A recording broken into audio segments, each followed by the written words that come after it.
Finally, an improved radiator is available for the 3.0 Duramax diesel thanks to CSF coming out with this new radiator. I have right here a factory unit from a 3.0 Duramax diesel right next to the brand new CSF radiator.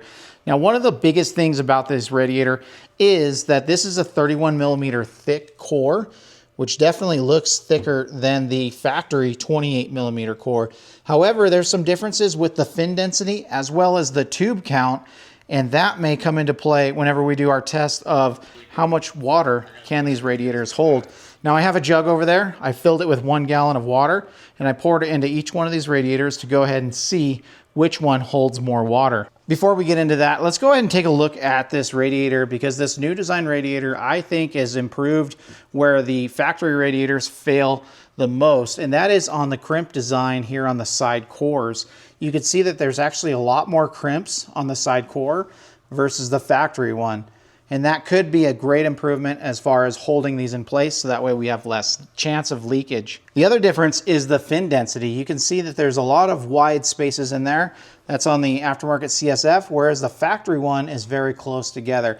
The difference between the two there, in my experience, typically a heavy-duty radiator will have greater airflow opportunity right there with the lesser fin density, whereas the factory unit here, you can see it's a very much tighter fin density setup. Now, the other difference is the tube count. You can see that this CSF radiator actually has a lot less tubes going through it versus the factory unit. And the difference there is 73 bars with the factory unit versus 57 bars with the CSF unit. Now, why does that matter? Because coolant is going to flow through each of these tubes and flow through and then out, and that's how the cooling process takes place. These fins right here will actually help remove the heat from the coolant itself, and that's where the wider core or the thicker core is a huge benefit there. However, there's less tubes, so there's potentially less coolant flow through the radiator. The difference between fin density between the two is more about balance than anything.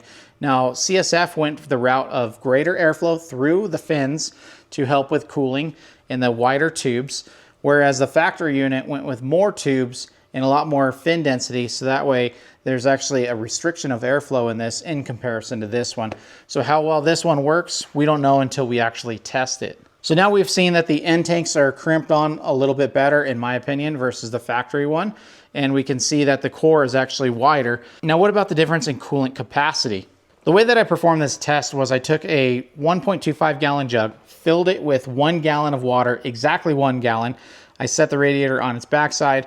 I filled the radiator until the water just got to the top of the radiator, and then I poured the remaining amount of water into a cup. Starting off with 1 gallon of water in that jug. I did the same on the stock radiator right here. We can see we're all the way up at the top. I did spill just a teeny tiny bit there, but here's where we're sitting on what was left of the water from the 1 gallon. So we're going to go ahead and pour it into the CSF radiator and see if it actually holds any more. And as we can see, the factory radiator actually has just over 2 cups of water remaining from that 1 gallon. So let's go ahead and swap over the temperature sensor onto the new radiator, and then we're going to pour in the exact same amount of water into this radiator. We're going to start off with 1 gallon of water, pour it into the aftermarket CSF radiator, and see how much water is remaining.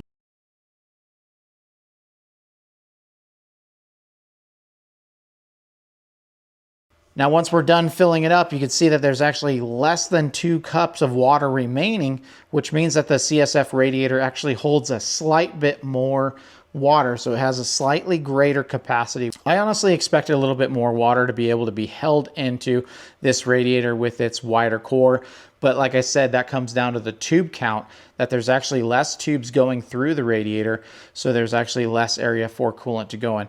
But it is a larger capacity than the factory radiator, so it looks like we have slightly larger capacity, slightly greater airflow through the cooling system, through the radiator itself, which could be a huge benefit later on. The price point for this radiator, I bought this for about $140. It took me just about 3 months to get. They were on back order for the longest time, but they seem to be readily available now. So I think this is a great alternative to a factory radiator, which I believe is at least double the price. So if this is stronger and last longer than the factory ones, because we know that the factory ones have the issue with the side tanks. If these last a little bit longer, then that's a huge improvement. Then it's just a bonus if there is actually greater airflow and greater cooling capacity. Let me know what you think about this. Check out my other videos. I got a bunch on maintenance of the 3.0 Duramax diesel, and hopefully that helps you get stuff taken care of on your truck. Till next time, see ya.